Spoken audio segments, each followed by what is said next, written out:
एक छोटे से गांव के पास एक सुंदर नदी बहती थी। लोग उसे सुख नदी कहते थे क्योंकि उसका पानी हमेशा ठंडा और मीठा रहता था। गांव वाले रोज उस नदी से पानी भरते, कपड़े धोते और बच्चे वहां खेला करते थे। पर किसी को यह नहीं पता था कि वह नदी वास्तव में जादुई थी।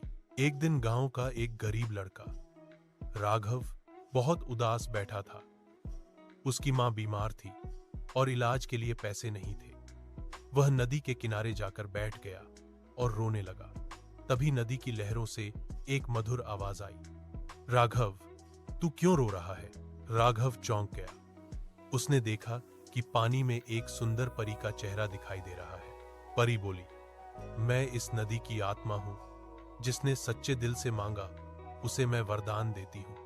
राघव ने कांपती आवाज में कहा, मां के इलाज के लिए थोड़े पैसे चाहिए। परी मुस्कुराई और बोली, जा, कल सूरज उगने से पहले नदी में हाथ डालना। जो निकलेगा वही तेरे काम आएगा। अगले दिन राघव ने वैसा ही किया।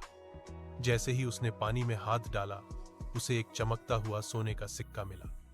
वह दौड़कर घर गया और मां का इलाज करवाया। कुछ ही दिनों में उसकी मां ठीक हो गई। राघव ने सोचा कि वह हर दिन जाकर पैसे मांगे, पर फिर उसे परी की बात याद आई।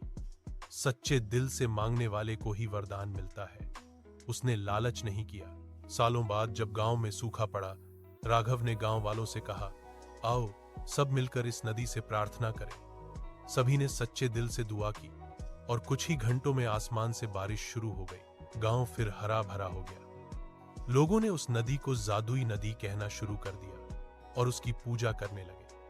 राघव ने सबको सिखाया, सच्ची भावना से मांगोगे तो प्रकृति भी साथ देगी।